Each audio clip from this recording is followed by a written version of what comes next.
여러분, 이게 참 중요합니다. 내가 변하는 것이 중요합니다. 물론 내 가족도, 내가 만나는 사람도, 세상이 변화하고 교회가 변하는 것도 중요합니다만은 그 모든 다른 변화가 있기 이전에 내 자신이 변하는 것이 가장 중요합니다. 그래서 제가 변화받는 시리즈를 7번 말씀을 드렸습니다. 오늘은 이제 결론 겸 복습 겸 왜 제가 그런 설교를 했는지 여러분들에게 이렇게 말씀드리게 된 것입니다. 내가 변하는 것이 중요하기 때문에 성경에 나와 있는 수많은 사람들의 변화를 우리가 그 중에 7케이스만 뽑아가지고 함께 우리가 말씀을 나눈 것입니다. 여러분, 오늘 본문에 보면 이 사람을 그릇에 비유해서 사도 바울이 믿음의 아들 디모데, 목회자 디모데에게 이렇게 교훈을 주고 있습니다. 큰 집에는 금과 은의 그릇, 그 다음에 나무와 질그릇, 또 귀히 쓰는 것, 천히 쓰는 것, 그릇이 많다라고 이야기합니다. 여러분, 큰 집은 우리가 사도 바울이 무엇을 비유했는지 생각을 여러 가지로 해볼 수 있지만 가장 합당한 것은 하나님의 나라라고 생각합니다. 하나님의 나라에는 정말 그릇이 많다는 것이죠. 하나님이 사람들도 많이 생육하고 번성하게 만드셨을 뿐만 아니라 그 중에 많은 하나님의 자녀들을 두시고 그 중에서도 하나님의 나라와 하나님의 뜻을 이루기 원하는 일꾼들을 많이 하나님이 만드셨다는 겁니다. 그런데 문제는 그 일꾼들 중에 금이나 은이나 나무나 질그릇처럼 재료로 혹은 외형적으로 다른 그런 일꾼들이 있을 수 있다는 것입니다. 또 다른 분류 방법은 재료로 분류하는 방법이 있고요. 또 다른 방법은 어떤 용도에 쓰이느냐 하는 것에 따라서 귀하게 쓰이는 그릇, 천하게 쓰이는 그릇이 있다는 것이죠.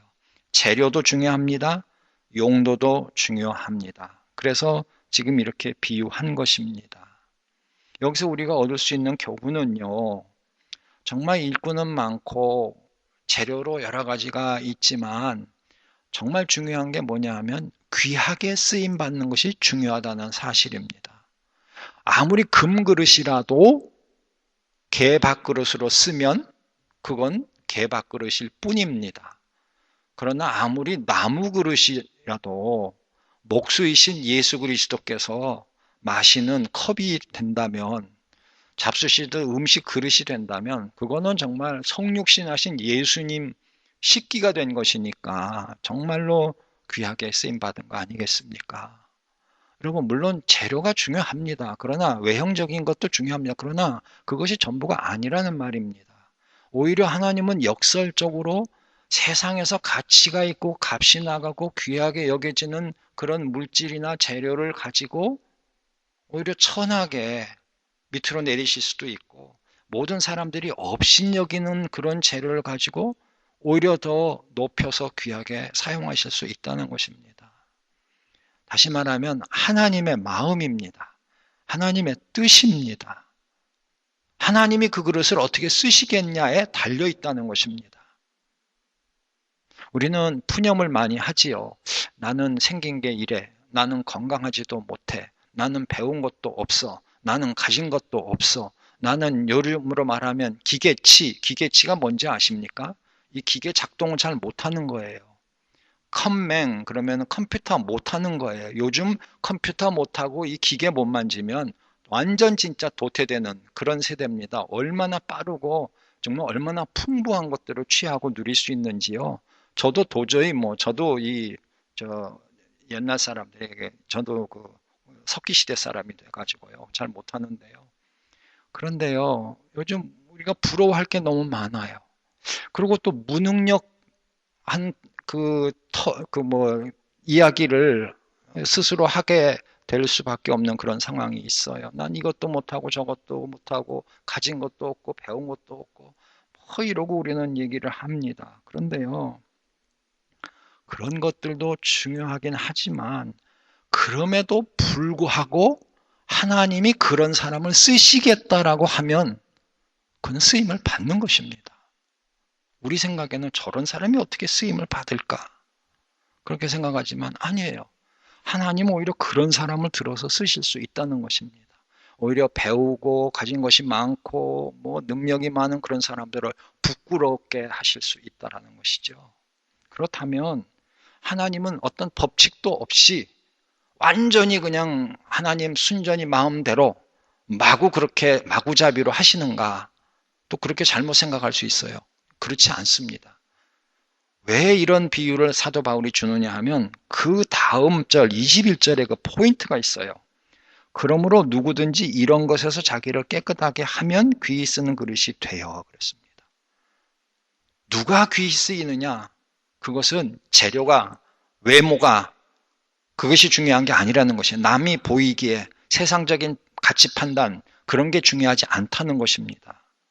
어떤 것이 귀히 쓰이느냐? 주님이 보시는 가장 중요한 포인트는 깨끗하냐 깨끗하지 않냐. 특별히 그 속이 깨끗하냐 깨끗하지 않느냐 하는 것입니다. 그래서 사도 바울은 자기를 이런 것에서 자기를 깨끗하게 하면 그랬습니다. 그 다음에 곧 이어서 거룩하고 주인의 쓰심에 합당하다 그렇게 말합니다. 내 자신이 깨끗해지는 것이 중요합니다. 특별히 여기 말씀 보면 이런 것들이라고 그랬습니다. 그러면 성경을 읽다 보면 그럼 여기서 말하는 이런 것들이란 과연 무엇일까? 물론 성경 창세기부터 요한계시록까지 찾으면 하나님이 싫어하시고 더럽게 여기시는 것들이 수없이 많죠.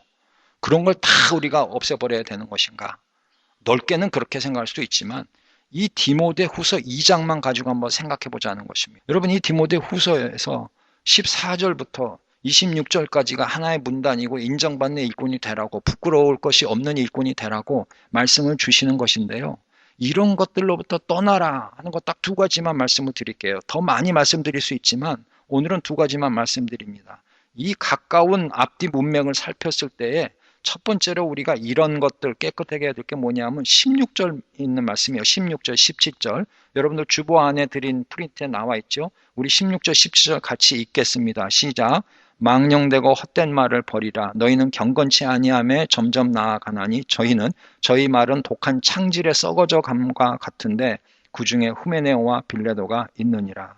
망령되고 헛된 말을 버리라 그랬습니다. 망령된다는 말은 무슨 말이에요? 하나님이 안 계신 것처럼 생각하고 말하고 사는 것입니다. 헛된 건 뭐예요? 하나님이 인정하시지 아니하는 것들을 추구하는 거예요. 영원한 가치도 없고 육신적이고 일시적이고 세상적이고 그런 것들을 추구하는 거고요. 망령된다는 말이 참 중요합니다. 이게 사실 포인트입니다. 망령된다는 말은 하나님을 무시하고 하나님이 안 계신 것처럼 생각하고 말하고 행동하고 삶의 모든 가치관이 그렇게 돼서 살고 있다. 것입니다. 그런 걸 버리라는 것입니다. 하나님이 살아계심을 분명히 믿고 살라는 것입니다. 어느 것이 영원한 것인지 어떤 것이 하나님이 인정하는 것인지 그것을 알고 거기에 가치 기준을 들고 살라는 말씀입니다.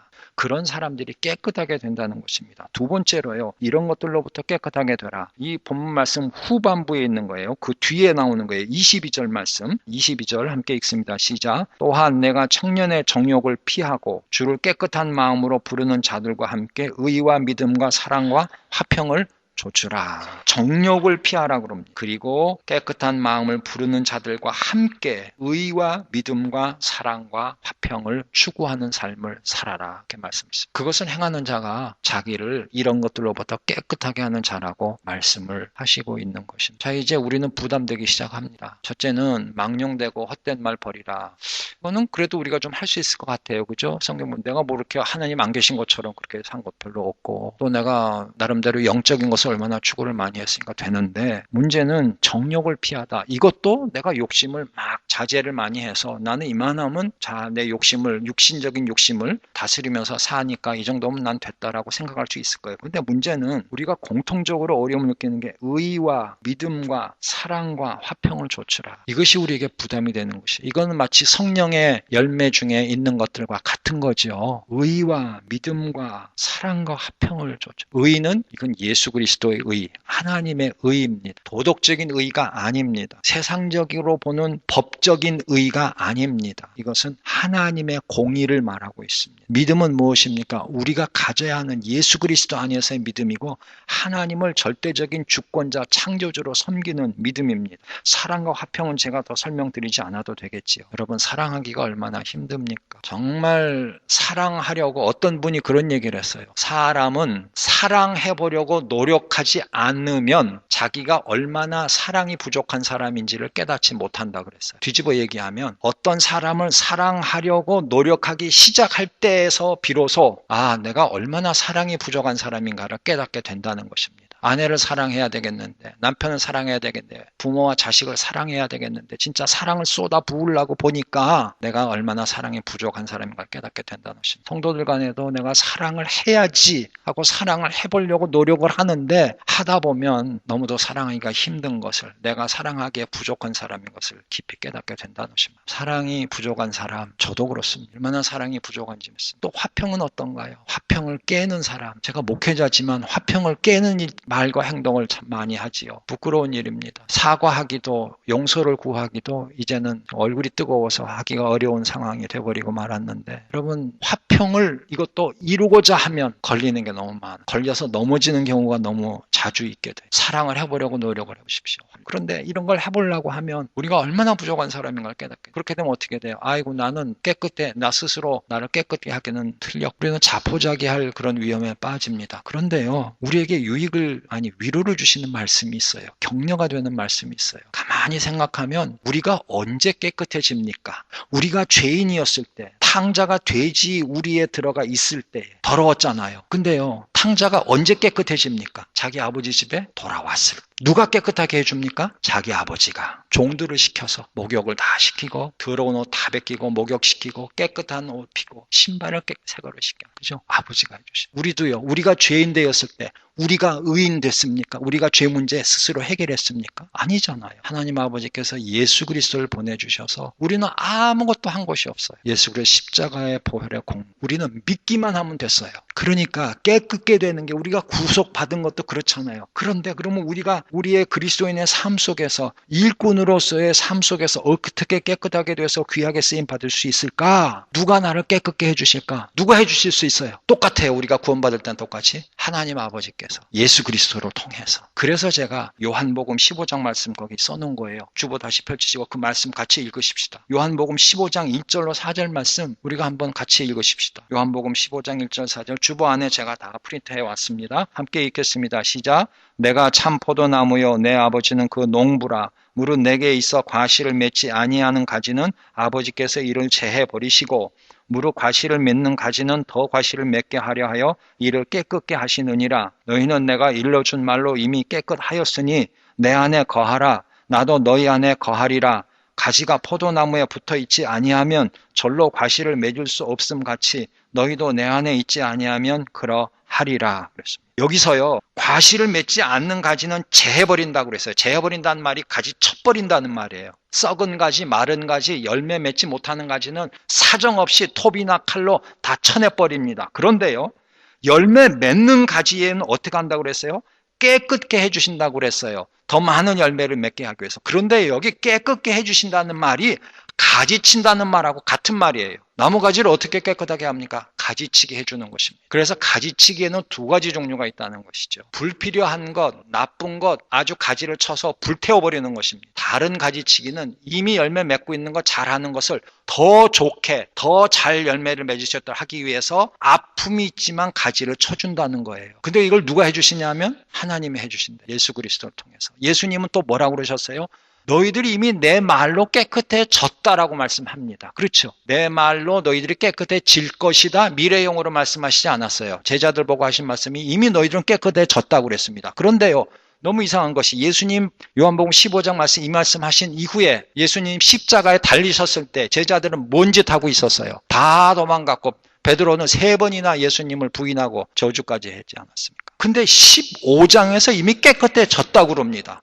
어떻게 깨끗해진 사람이 예수님을 부인하고 저주까지 할 수 있습니까? 그리고 그 뒤에 그 사람이 다시 깨끗함을 받을 수 있습니까? 주님의 일을 할 수 있습니까? 그런데 사람들은 그렇게 의문하지 않습니까? 그런데 주님은 뭐라고 그래요? 거기에 대한 대답은 예스입니다. 예스. 베드로가 실수했지만 이미 15장에서 깨끗해졌습니다. 깨끗해진 사람도 그런 실수할 수 있다는 것입니다. 깨끗해진 사람도 죄 지을 수 있다는 것입니다. 그럼 한번 죄 지은 사람이 영원히 끝나느냐? 아니에요. 회개하면 다시 reinstate, 주님이 받아주시고 다시 사용하셔서 놀라운 초대교회 베드로와 같은 그런 제자들과 같은 그런 놀라운 일꾼들이 되게 해주신다는 것이죠. 그러니까 너무 부담스러워하고 좌절하지 마십시오. 내가 깨끗해지는 게 아니라 하나님이 나를 깨끗하게 해주시는 것입니다. 하나님이 가지치게 해주시고 이미 우리는 예수님이 영접하셨을 때 주의 말씀이 내 안에 거했기 때문에 이미 깨끗하게 된 것입니다. 그러니까 이미 목욕한 자는 발만 씻으면 된다라고 예수님 말씀하신 것입니다. 요한복음 15장 4절에 내 안에 거하라. 가지가 나무에 붙어만 있으면 된다.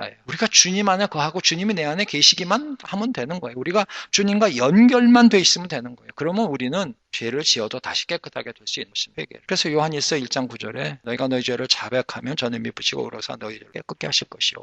우리의 모든 죄를 용서하시고 깨끗게 주신다고 말씀하셨어요. 여러분, 그러므로 우리 자신을 어떻게 깨끗하게 합니까? 예수님 안에 있으면 됩니다. 말씀을 자꾸 묵상하고 기도하면서 생각나는 대로 회개하고 말씀 다시 붙잡고 다시 한번 재기하겠습니다. 주님은 우리에게 재기의 기회를 분명히 주십니다. 여러분, 그래서 제가 7번의 그 변화에 대해서 말씀했어요. 여러분, 거기 공통점이 뭔 줄 아세요? 제가 5가지 해봤어요. 그 많은 사람들 중에 어떻게 깨끗하게 되는 과정의 얘기입니다. 물론 하나님이 해주십니다. 그런데 우리가 담당해야 되는 부분들이 있어요. 그 사람들의 그 삶을 통해서 우리가 배우는 건데요. 첫째는요, 이거 꼭 기억하세요. 하나님께서 우리를 깨끗하게 해주실 때 우리가 아픔이 있습니다. 가지치기 하면 아픔이 있어요. 그죠? 열매 잘 맺게 하라고 이렇게 흠집을 오히려 내주기도 해요. 여러분, 농장에서 할 때 그런 거 많이 하는 거예요. 과수원 같은 데서 흠집을 내주는 거예요. 깨끗하게 하시는 과정에서 우리의 아픔이 있어요. 또 깨끗하게 하시는 과정, 시간이 걸립니다. 그러니까 아픔도 참아야 되고 긴 것도 인내하고 참고 기다려야 됩니다. 또 세 번째, 위험 부담이 있습니다. 네 번째는 희생을 각오해야 합니다. 다섯 번째는 결단하고 행동으로 옮겨야 합니다. 여러분, 아픔이 있다는 거 제가 말씀드렸지만 요셉과 모세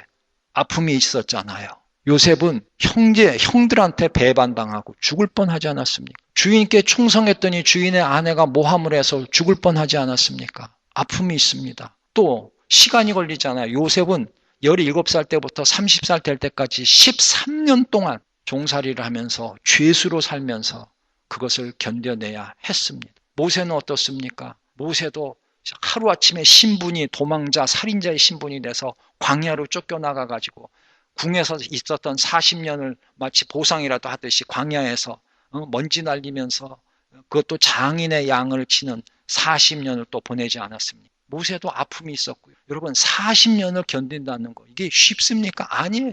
얼마나 긴 세월입니까? 언제나 나는 저 궁으로 돌아갈까? 언제나 하나님은 나를 다시 사용하실까? 요셉과 모세가 아픔이 있었고 시간이 다 걸렸어요. 여러분, 에스더하고 모르드게는 어때요? 마찬가지로 아픔이 있는 사람들이에요. 왜? 나라가 망하고 포로로 잡혀왔어요. 또 모르드게는 자기 정말 딸 같은 조카를 키울 때 그렇게 숨겨서 키워가지고 신분도 가장하고 또 그것도 정말 하나님을 모르는 이방 나라 왕의 그냥 여인으로 들어가잖아요. 그거 정말 어떻게 보면 참 하기 싫은 일이라고요. 그런 아픔이 있는 것이에요. 모르드게는요, 자기가 왕을 암살하려는 것을 깨닫고서는 에스더를 통해 가지고 왕에게 고했습니다. 그럼 뭔가 상급이나 뭐 인정이 있어야 할 텐데 아무 얘기가 없는 것입니다. 그리고 시간이 흘러가는 겁니다. 그런데도 모르드게는 조급해하거나 아우성을 치거나 낙심하지 않습니다. 여러분, 하나님이 우리를 깨끗하게 하시는 그 과정이 아픔이 있어요. 시간이 걸립니다. 또 위험 부담에 대해서 생각해 보십시다. 위험 부담 가장 많이 했던 사람은 라합입니다. 안 그렇습니까? 라합은 적의 스파이를 숨겨줘야 했습니다. 또 자기 나라 군사들이 와서 막 찾을 때 거짓말을 해야 했습니다. 여러분, 여인이, 그것도 직업이 그런 여인이 얼마나 정말 여장부가 아니에요. 이 여인은 그런 여인인데 얼마나 그 위험 부담이 컸겠습니까? 그러나 옳은 일을 해야 되기 때문에 자기 목숨 내놓고 하는 것입니다. 룻은 어떻습니까? 룻도 위험 부담이 있습니다. 자기네 나라에 가만히 살아 있으면 됩니다. 또 시어머니가 그냥 따라오지 말고 있으라고 그럽니다. 그런데 완전히 다 잃어버린 시어머니를 따라서 외국 땅으로 가서 살아야 합니다. 남편도 없습니다. 시아버지도 없습니다. 남자도 없는 집안에 누가 일을 하며 생계를 어떻게 꾸릴지 굶어 죽을지도 모르는 상황입니다. 혹은 자기는 모압 여인인데 유대인한테 갔다가 혹시 해를 당할 수도 있을 것입니다. 그런데 룻은 그런 위험 부담을 안고 그 길을 가는 것입니다. 여러분, 하나님이 우리를 다듬어서 사용하시길 원하실 때 아픔 있는 것을 생각하시기 바랍니다. 시간이 오래 걸려서 여러분들이 정말 인내하고 참고 견뎌야 하는 것을 깨달으시기 바랍니다. 또 위험 부담이 있음을 아셔야 합니다. 아리마대 요셉과 니고데모도 마찬가지예요. 위험 부담을 감수했어요. 안 그렇습니까? 제가 저번에도 말씀드렸죠. 김재규 씨가 사형당했을 때 은혜 받은 사람조차도 감히 가서 시체를 달라? 절대 그런 말 못하죠. 장사 지낼 때 어디 얼굴을 나타내? 절대 그런 일 못하죠. 행여 불똥 튈까봐 다 숨어있는 요셉과 니고데모가 그런 상황인데 둘이 가서 당대하게 빌라도에게 가서 시체를 요구하고 남 보라는 듯이 호화롭게 좋은 무덤에 예수님의 장사를 지낸 것입니다. 위험 부담이 따릅니다. 니고데모나 아리마대 요셉은 두려워하는 사람이었다고 그러지 않습니까? 다른 사람의 눈총을 두려워했어요. 바리새인들한테 쫓겨날까봐 출교당할까봐 겁이 났던 사람들이 그래서 쉬쉬쉬하고 예수님이 참 옳은 분인지 알지만 쉬쉬쉬하고 다녔는데 변화가 되니까 하나님이 그들을 사용하시기를 작정하시니 어디서 용기가 났는지 변화가 돼서 담대하게 예수님의 제자들도 다 도망가서 숨어 있을 때 가서 예수님의 장사를 지내는 일을 합니다. 여러분, 주의 일 할 때 위험 부담 테이크 하셔야 합니다. 또 희생을 각오해야 된다고 그러지 않습니까? 여러분, 희생은 그 7케이스 다 수많은 사람들이 다 희생했습니다. 안 그렇습니까? 요셉, 모세, 에스더, 죽으면 죽으리라고 그랬죠. 모르드게 다 희생했어요. 마리아도 희생을 했어요. 다 희생했어요. 요셉과 니고데모는 정말 물질로도 희생을 했어요. 마리아는 주님을 자기 그 귀신 쫓아내주신 주님을 끝까지 쫓아다니면서 온 몸으로 가진 것 모두를 털어서 주님을 섬기는 여인들 중에 들어갔고요. 이름이 제일 먼저 나온 거 보면 얼마나 열심히 섬겼는지 우리가 짐작할 수 있는 것입니다. 얼마나 주님 보시기에 아름다운 여인으로 변화가 됐으면 부활하신 주님께서 그 여인에게 제일 먼저 나타나셔서 너희 형제들에게 가서 말을 전하라. 베드로가 첫 번째 부활의 주님을 처음 만난 것도 아닙니다. 어머니 마리아가 처음 만난 것도 아닙니다. 여러분, 희생을 각오할 때에 이런 놀라운 일이 일어납니다. 마지막으로 결단하고 행동해야 합니다. 그거 하긴 해야 되겠는데 그게 옳기는 옳은데 지금 이런 상황에서 내가 어떻게 해야 하는데 알면서 선뜻 못하는 거예요. 왜요? 뒤에서 끄집어 잡아 당기는 게 너무 많은 거예요. 가정도 생각해야 되고 내 커리어도 생각해야 되고 내 레퓨테이션, 내 명예도 생각해야 되고 내가 또 즐길 수 있는 것들도 생각해야 되고 그런 걸 포기할 수가 없는 거예요. 그러니까 행동으로 옮기질 못하는 것이죠. 여러분, 변화된 사람은요, 아픔을 견뎌냅니다. 시간이 걸려도 인내하고 참습니다. 위험 부담이 있지만 각오하고 희생을 각오하고 앞으로 나아갑니다. 결단하고 행동으로 옮깁니다. 하나님이 그렇게 만들어 주십니다. 요셉의 경우는 13년 걸렸고요. 모세는 40년 걸렸습니다. 막달라 마리아는 귀신 들린 상태로 얼마나 오래 있었는지 그건 모르겠습니다. 그러나 예수님 공생의 3년 중에 반 이상은 따라다니지 않았나. 아마 거짓 예수님 공생의 초기에 고침을 받지 않았나. 그렇게 추측들을 합니다. 그건 추측입니다. 그것이 1년이 됐건 2년이 됐건 그 기간이 중요한 건 아니지요. 얼마나 짧은 기간이라도 열심을 가지고 헌신하며 섬겼는지요. 마지막으로 오네시모를 한번 생각해 보십시다. 오네시모는 자기뿐이 모르는 그런 배반자입니다. 그런데 바울 만나서 예수님 영접했습니다. 그런데 바울이 무슨 일을 시킵니까? 돌아가라. 내 주인에게 돌아가라. 왜 돌려보냅니까? 내 주인의 용서를 받고 오라. 내가 잘못한 것에 대해서 하나님께 회개하고 나도 너를 용서했지만 그러나 내가 정작 해를 가한 그 사람에게 가서 네가 용서를 구하라. 그러면서 빌레몬에게 편지를 쓴 거 아닙니까? 이 자를 용서하라. 네가 나한테 빌레몬 네가 나 바울에게 빚을 진 걸 생각하라. 그렇게까지 얘기하고 혹시 오네시모가 빌레몬 너에게 빚진 거 있으면 내가 다 갚으리라. 여러분, 오네시모가 편지 들고 갈 때에 도망가고 싶은 생각이 얼마나 많이 들었을까? 그건 제 생각입니다. 저 같은 사람이에요. 내가 남을 한 대 때려놓고서는 그 사람한테 가서 용서를 빌려니까 발걸음이 잘 가지지도 않고 만나도 입이 떨어지질 않는 것입니다. 얼굴 보기도 참 민망합니다. 그러나 그것을 하라고 하시는 겁니다. 오네시모에게 아픔 있죠? 얼마나 자기가 후회가 됐겠습니까? 그 주인 얼굴을 다시 봐야 하는데. 그러나 갑니다. 결단합니다. 왜? 자기가 잘못했으니까 용서를 빌어야죠. 용서를 받아야죠. 물론 빌레몬은 훌륭한 믿음의 사람이니까 용서해 줄 것이고 사도 바울이 그렇게 간곡하게 편지를 썼으니까 분명히 용서해 줄 줄 알았지만은 그래도 사람의 마음이 그렇지 않습니까? 그런데 갑니다. 혹시 용서 안 해줘도 두들겨 패면 맞아도 내가 잘못한 것이니까 갑니다. 여러분, 이것은 용기입니다. 여러분, 주의 일을 하고 내가 변화를 받아서 주님의 나라의 일을 하고 주님의 뜻대로 아름다운 삶을 살기 위해서 이것들이 다 필요한 것입니다. 어느 것 하나도 쉬운 것이 없습니다. 이제라도 주님께서 이미 나를 깨끗게 목욕을 시켜주셨는데 우린 발만 씻으면 되는데 아직도 우리는 주저하고 있는데 이제라도 정말 요셉과 모세와 에스더와 모르드게와 정말 아리마대 요셉과 니고데모와 라합과 룻과 막달라 마리아 오네시모처럼 그리고 삭개오처럼 그렇게 쓰임받고 싶다면 주님이 우리를 변화시키는 것에 변함을 받고 순종하면 되는 것입니다. 정말 삭개오는 물질로 완전히 헌신하지 않았습니까? 희생을 각오하지 않았어요. 변화라는 건 그런 것입니다. 하나님께 쓰임받는다는 것은 그런 것입니다. 여러분들, 우리가 다 부족합니다. 과거를 돌이켜보면 후회되고 좌절할 수밖에 없는 것들이 너무 많습니다. 그러나 주님 안에서 그런 것들은 다 도말될 수 있습니다. 주님은 기억도 안 하십니다. 주홍같이 붉은 것도 눈과 같이 희게 해주시는 것입니다. 여러분, 주님의 변화의 손길에 맡기십시다. 아픔이 있어도 시간이 걸려도 위험부담이 있어도 희생을 각오하고 결단하고 행동으로 옮기십시다. 그러면 주님께서 우리를 들어서 귀히 쓰시고 하나님 나라의 귀한 일꾼 삼아주실 줄 믿습니다. 마지막으로 글을 하나 읽어드리고 마치겠습니다.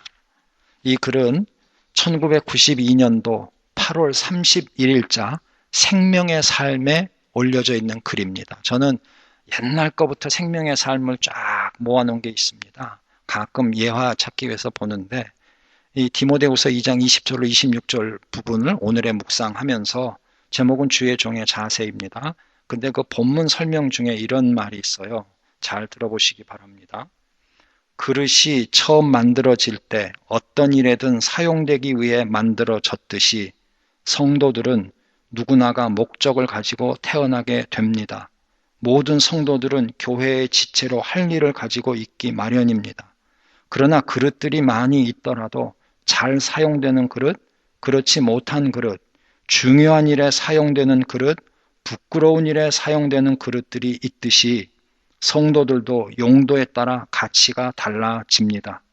선반에 놓여 있기만 하는 휘황찬란한 금그릇이나 겉보기는 아름답지만 속이 더러워서 사용하지 못하는 그릇보다는 주인에게 요긴하게 사용되는 깨끗한 오지 그릇이 더 귀한 법입니다. 오지 그릇은 질그릇 같은 거죠. 하나님의 교회에서 나는 어떤 그릇으로 인정을 받고 있습니까? 이 마지막 말이 목회자인 저도 너무 부끄러웠습니다. 하나님의 교회에서 나는 어떤 그릇으로 인정을 받고 있습니까? 오늘 우리가 주님의 말씀을 생각해 보면서 나는 귀히 쓰는 그릇 되고 싶습니다.